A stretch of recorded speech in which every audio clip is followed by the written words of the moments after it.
Welcome friends. आज का topic है कैंसर।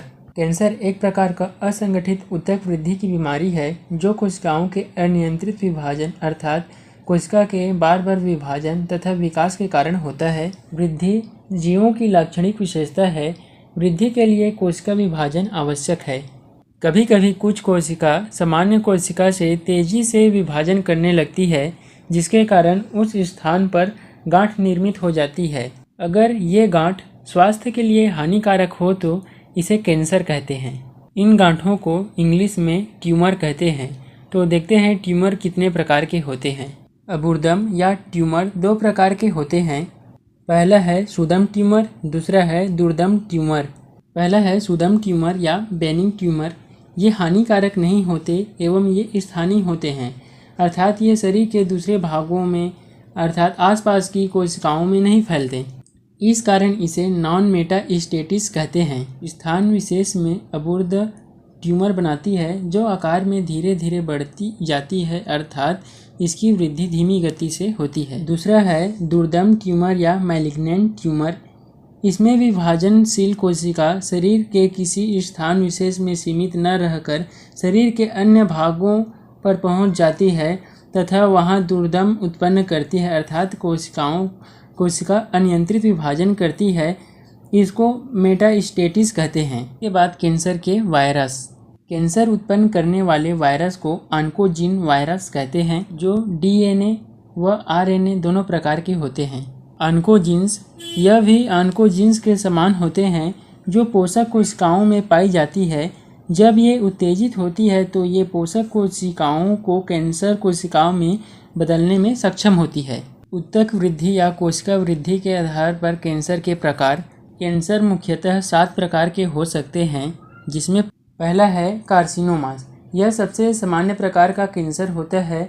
यह ठोस गिल्टी या ट्यूमर के रूप में शरीर में होता है। ये एपिथेलियम ऊतक का कैंसर, यह सर्वाधिक 85% होता है। दूसरा है सार्कोमास। यह संयोजी ऊतक में होने वाला कैंसर है जो अस्थि उपास्थि की पेशी में विकसित होता है। तीसरा है लिम्फोमास। यह कैंसर लसिका ऊतक में पाया जाता है। इसकी पहचान लसिका गांठों तथा पलीहा द्वारा अत्यधिक मात्रा में लिम्फोसाइट के बनाए जाने से होती है। चौथा है लिपोमास। यह एडिपोज ऊतक का कैंसर है। यह वसा ऊतक में पाया जाता है। पांचवा है ल्यूकेमियाज।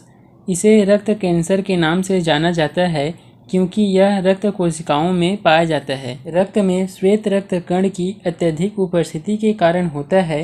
कैंसर असंक्रामक रोग है तथा यह आनुवंशिक रोग नहीं होता है। छठवां है टेरिटोमास। यह भ्रूणोद्भवन के क्रम में कोशिकाओं में विविध प्रकार के विभिन्नता के समय विकसित होता है। सातवां है मेलेनोमास।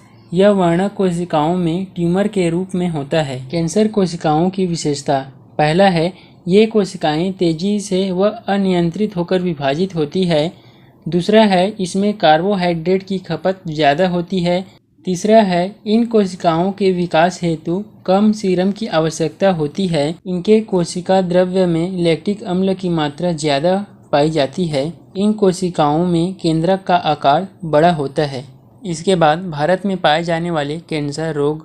पहला है मुख का कैंसर। इसका कारण है तंबाकू खाने से, धूम्रपान से, हानिकारक तत्वों को चबाने से। दूसरा है गर्भाशय का कैंसर। इसका कारण है रजोनिवृत्ति की अनियमितता, कम उम्र में शादी होने से। तीसरा है स्तन का कैंसर। इसका कारण है उच्च रक्तचाप एवं मधुमेह ग्रस्त महिलाओं को। चौथा है फेफड़े का कैंसर। इसका कारण है अत्यधिक धूम्रपान से। पांचवा है मस्तिष्क का कैंसर। इसका कारण है मस्तिष्क के नर्व में वृद्धि होने से। कैंसर के उपचार। पहला है शल्य चिकित्सा।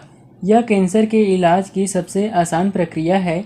इसके अंतर्गत शरीर क्रिया के द्वारा कैंसर से ग्रसित ऊतक या ऊतक पिंड को शरीर से अलग कर दिया जाता है। इम्यूनोथेरेपी। कैंसर के कुछ प्रकारों में इम्यूनोथेरेपी का उपयोग किया जाता है और साथ में कैंसर के उपचार में प्रोस्थेटिक साधन का जांच उपकरण और प्रतिबिंब जांच उपकरण और थेरापीटिक उपकरण का उपयोग किया जाता है। अगर आपको यह वीडियो अच्छा लगा होगा तो लाइक एवं सब्सक्राइब कीजिए।